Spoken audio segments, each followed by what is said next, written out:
Hello everyone, so in this video we are going to discuss something about test detailed application form यानी कि DAF। So हम देखेंगे DAF का importance क्या होता है and ये किस purpose के लिए होता है। Then we will discuss how to fill DAF and where are some confusions and how to get rid of those confusions. Okay, so step by step we will start. So before starting the video, I would like to say that those of you who want to enroll to our mock OPIs can do that by calling me or WhatsApping me at 7764869624 और just 500 रुपये में आपको 2 mock OPIs मिलेगा, जो कि बहुत ही अच्छा है। 3 पैनलिस्ट होंगे और एक आप होइएगा, यानी कि टोटल 4 मेंबर्स होंगे। फिर आपका इंटरव्यू होगा जो कि लगभग 20 मिनट का होगा। उसके बाद आपको फीडबैक मिलेगा। So this is the first course we have, and then we have comprehensive GK course for test 2022 and then English plus essay guidance for test 2022. Now coming to today's video, that is what is detailed application form. So basically you have one form which you fill before appearing for the TestNet examination, and while you qualify the TestNet examination you have to fill this form, which is in a way a detailed form जहाँ पे आपसे कुछ और भी details लेते हैं। So what is the purpose behind those details, here we will try to analyse. पहला purpose तो ये होता है कि जो आपका इंटरव्यू होता है वो बहुत ज्यादा उस पर बेस्ड होता है, लेकिन apart from that I think there is some other purpose also, and that purpose is suppose in case of clashes, suppose 60 या फिर 40 सीट्स है आपके कोर्स के लिए and around 100 people have been selected who have almost similar marks. ठीक है, उनका score almost similar होता है। Then to decide whom to give an opportunity और नॉट, कहीं ना कहीं डैफ का यूज होता होगा जिसमें क्लैशेस जो होते होंगे उसको देखा जाता होगा कौन ज़्यादा सूटेबल है, किसको ये कोर्स मिलना चाहिए। ठीक है, सो वहाँ पे भी इसका यूज हो सकता है। This is speculation but it might be true. And coming to DAF, what does it reflect? So in many ways it reflects your personality. जो आपका पर्सनालिटी होता है उसको जज करने के लिए अलग से एक पर्सनल इंटरव्यू होता है, but you should treat the interview, that is OPI, which you are going to give, and the DAF, that is detailed application form, ये दोनों को यूनिसन में लेना है। यानी कि ऐसे मान के चलना है कि आपके पर्सनालिटी को जज किया जाएगा based upon your DAF and based upon your OPI. It will also reflect group dynamics, leadership skills and team spirit. DAF में आपको पूरा चांस मिलता है रिफ्लेक्ट करने का ग्रुप डायनामिक्स को, लीडरशिप स्किल्स को या फिर टीम स्पिरिट को। Suppose you are a sports player and you participated in particular sport at particular level, and suppose you led some team in your school और at the college level. So उससे क्या reflect होता है? You have this habit of working among team. So जो detailed application form होता है वो आपके पास एक अपॉर्चुनिटी होता है अपने पर्सनालिटी को अच्छे से रिफ्लेक्ट करने का डैफ के थ्रू। उसके थ्रू आप क्या क्या पर्सनालिटी का ट्रेट है जो इंटरव्यूअर को या फिर जो डैफ आपका पढ़ेगा उसको बता सकते हो, इसका एक अपॉर्चुनिटी होता है। तो उसमें सबसे पहले आप क्वालिफाइड हो ये आप बताओगे अपने डिग्री द्वारा, या फिर आप जो बायो स्केच में लिखोगे उसके द्वारा। देन आप क्या बताओगे? आप इंटरेस्टिंग हो। आप इंटरेस्टिंग हो ये कैसे पता चलेगा? Along with your academic, you should mention something about your hobbies. There is a chance कि आपसे hobbies के ऊपर एक क्वेश्चन इंटरव्यू में आएगा। जो भी आपने लिखा है हॉबी डैफ के अंदर वो आप अच्छे से कवर करके जाओगे, पढ़ के जाओगे, ताकि उस पर जो भी क्वेश्चंस आए उसको आप अच्छे से हैंडल कर सको। Then what? It is a chance to reflect your group dynamics, leadership skills या फिर team spirit। अगर आप डैफ में ऐसा कुछ लिखते हो कि आपने कॉलेज लेवल पे या फिर यूनिवर्सिटी लेवल पे कुछ काम किया है, कुछ ग्रुप एक्टिविटी में इन्वॉल्व हुए हो, कोई एनजीओ के अंदर काम किया है, तो वहाँ पे ये समझ में आता है कि आप में या तो लीडरशिप क्वालिटी है या टीम स्पिरिट है। अगर टीम में काम किया है तो टीम स्पिरिट उससे रिफ्लेक्ट होगा। अगर आपने कोई प्रोजेक्ट को लीड किया है तो उससे आपका लीडरशिप क्वालिटी रिफ्लेक्ट होगा। देन कंसिस्टेंसी ऑफ थॉट, आपका जो करियर पाथ रहा है उसमें अगर एक कंसिस्टेंसी दिखाई देता है, रिफ्लेक्ट होता है, so that is also a good thing. and then clarity of purpose, how clear you are in what you are trying to pursue and what you are trying to do.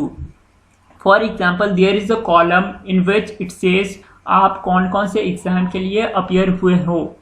तो suppose you have applied for developmental studies या फिर HR या फिर कोई दूसरा course है, तो उसमें जो ब्लॉक होता है उसमें आप वैसा ही कुछ लिखोगे जिससे ये रिफ्लेक्ट होगा कि you are very clear in your purpose.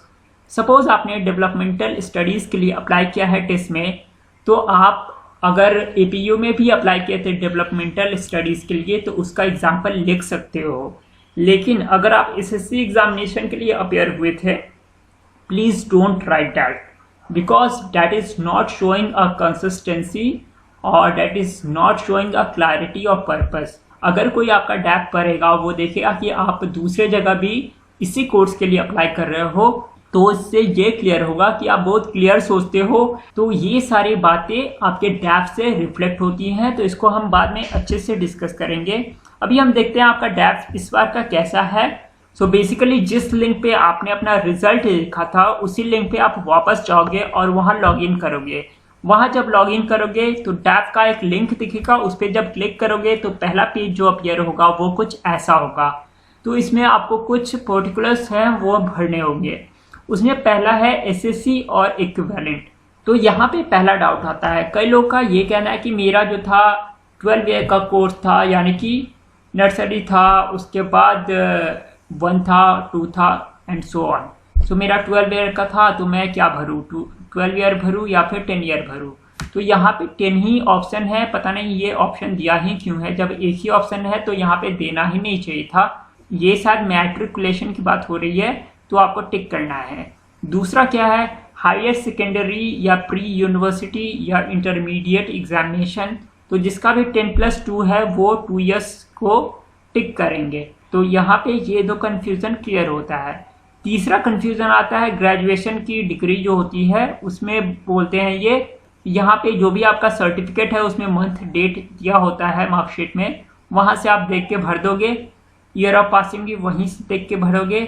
Major subject में बहुत ज़्यादा कन्फ्यूज़न आ रहा है, क्योंकि एक इंजीनियरिंग में लगभग 40 सब्जेक्ट आपको पढ़ाए जाते हैं 4 साल के अंदर। तो उसमें आपको क्या पढ़ना है, हर एक साल का इम्पॉर्टेंट सब्जेक्ट पढ़ना है। और मैक्सिमम मैं कहूँगा कि मैक्सिमम 3 सब्जेक्ट पढ़ दो हर एक साल, वही काफ़ी है जो इम्पॉर्टेंट आपको लगता है। So that you can do and also be ready to expect any question from that. हो सकता है आपसे उस पर्टिकुलर सब्जेक्ट से क्वेश्चन कर दे, ठीक है। सो यहाँ पे ये कंफ्यूजन था। पहला था I had SSC equivalent of 12 years, what shell I choose, pre university equivalent 1 year भरे या फिर 2 ईयर भरे।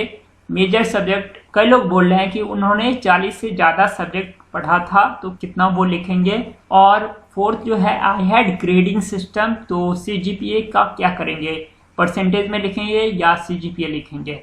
तो सॉल्यूशन पहले का ये होगा कि choose SSC equivalent to 10 years. Second है कि if you had 10+2 choose 2 years. Third है मेजर 3 सब्जेक्ट हर एक साल के आप लिख सकते हैं, लेकिन उसके क्वेश्चंस पढ़ लीजिएगा। फोर्थ है कि आपका CGPA था, तो आइदर राइट परसेंटेज और CGPA बोथ विल वर्क। यहाँ पे साफ साफ लिखा हुआ है ओवरऑल परसेंटेज ऑफ मार्क्स और average grade point obtained. Now come to this, यहाँ पे गैप पीरियड पूछता है, तो गैप पीरियड जो लास्ट ईयर कुछ नहीं कर पाए थे वो गैप पीरियड लिख सकते हैं, और जो कॉज है या how this period was spent, तो इसमें आप लिख सकते हो। कई लोग बोल रहे हैं कि माई रिजल्ट केम इन नवंबर और my result came in January due to delay in corona virus. So that you can mention, but you can also mention along with that I was preparing for examination or something. उसके बाद है you should be able to justify a gap year in the interview। अगर interview में आपसे question पूछते हैं और आपने गैप ईयर यहाँ पे मेंशन किया हुआ है और उससे क्वेश्चन आता है, तो आपके पास आंसर रेडी होना चाहिए कि उसको आप कैसे जस्टिफाई करेंगे। कई लोग जो है IIT के लिए ब्रेक्स लेते हैं, कई लोग जो है नीट के लिए ब्रेक लेते हैं। You should be able to present yourself in a convincing way कि आपने क्यों लिया था।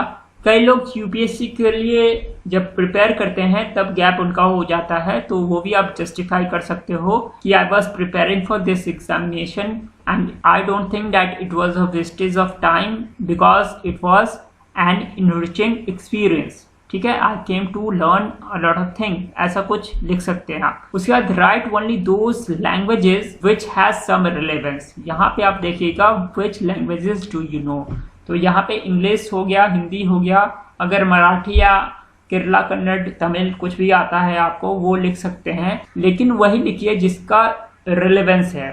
फॉर एग्जाम्पल एक स्टूडेंट था जिसका इंटरव्यू हमने लिया था, तो उसने बोला कि मुझे फ्रेंच आता है, लेकिन जब हमने उससे विक्टर ह्यूगो के बारे में पूछा who was Victor Hugo, so he was not able to say anything. अगर आप यहाँ पे अरेबिक लिखते हो तो अरेबिक से एक छोटा बेसिक क्वेश्चन अगर आ गया तो वो आपको आंसर करना पड़ेगा। अगर फ्रेंच लिखते हो तो एक्सपेक्ट कीजिए कि आपसे बेसिक क्वेश्चन पूछा जा सकता है।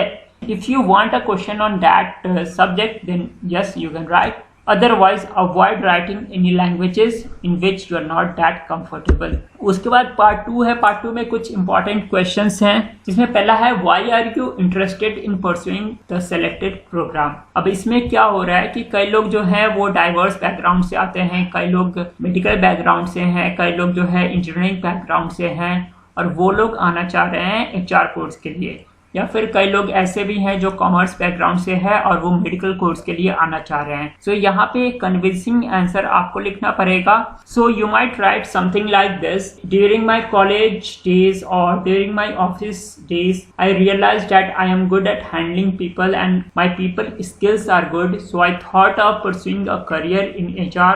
ऐसा करके कुछ आप आ सकते हैं, ऐसा करके आप कुछ लिख सकते हैं। सबका अलग अलग स्टोरी होगा, but you will have to highlight upon the people skills you have if you are trying to pursue for HR courses। दूसरा बोलता है write your biographical sketch। ये सबसे ज़्यादा important है इंटरव्यूज के लिए, जो कि आपको बाद में लिखा हुआ है। The sketch is important as it enables the interview panel to assess your interest। तो इसमें लिखना क्या है, पहले एकेडमिक लिखना है, उसके बाद अगर आपका कोई वर्क एक्सपीरियंस है या फिर कोई NGO में एक्सपीरियंस है या फिर कोई फोरम पे एक्सपीरियंस है उसको बताना है, वहाँ से आपकी लर्निंग क्या हुई है उसको बताना है।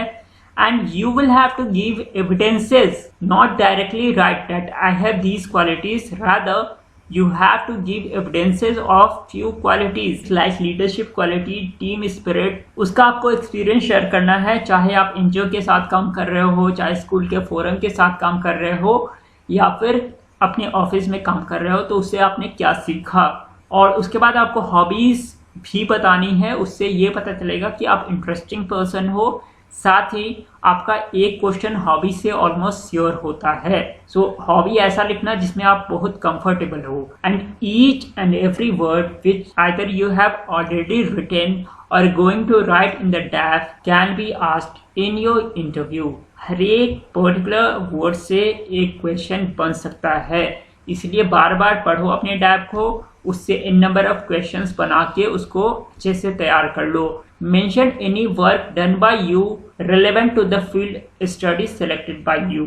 इसमें होता यह है कि लोगों के पास एक्सपीरियंस नहीं होता है, सो जो रिमोटली रिलेटेड एक्सपीरियंस होते हैं ना वो भी आप लिख सकते हो। जैसे आपने HR में काम नहीं किया है, लेकिन आपने जहाँ पे काम किया है वहाँ पे आपको ग्रुप ऑफ 4 पीपल को मैनेज करने का काम था, चाहे वो स्कूल के फोरम में हो, चाहे वो कॉलेज के फोरम में हो, किसी NGO में हो, या कहीं आपका वर्क प्लेस है वहाँ पे आप हैंडल करते हो टीम को, तो उसको आप मेंशन कर सकते हो। उसके बाद 4th वन है any other examination you have applied for. इसमें मैंने पहले ही समझाया था, सपोज आपने डेवलपमेंटल स्टडीज़ के लिए अप्लाई किया है, तो आपने अगर और किसी एग्जाम को दिया है डेवलपमेंटल स्टडीज़ का तो उसको आप लिख सकते हो। बट अगर आप यहाँ पे लिखते हो कि मैंने बैंक PO का एग्ज़ाम दिया था, मैंने SSC का दिया था, तो वो अच्छा नहीं लगेगा, उससे आपका क्लैरिटी ऑफ पर्पस जो है वो रिफ्लेक्ट नहीं होगा। So these are the major thing which you will have to keep in your mind. Try diving deep into multiple questions which can come one after another if you will give a particular answer. जैसे आपने answer दिया book से कि book reading आपका habit है, तो वहां से पहुंच गया कि आपने लास्ट बुक कौन सा पढ़ा है। सपोज आपने अल्केमिस्ट पढ़ा है, तो पूछ सकते हैं आपसे कि अल्केमिस्ट में क्या दिखाया गया है, उसका मेन ऑब्जेक्टिव या मेन एम क्या है। तो आपको बताना होगा कि उसमें बताया गया है कि हमें अपना ड्रीम को फॉलो करना चाहिए, और जो भी हम ढूंढते हैं वो हमारे अंदर होता है, या जो भी आप बिलीव करते हो वो आपको बोलना पड़ेगा। So this is the way interview proceeds.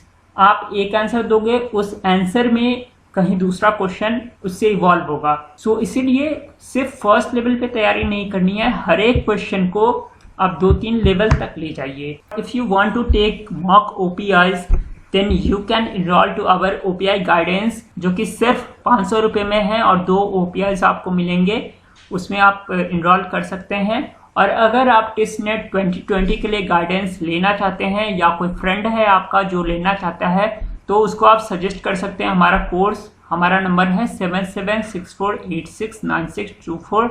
You can share this number also.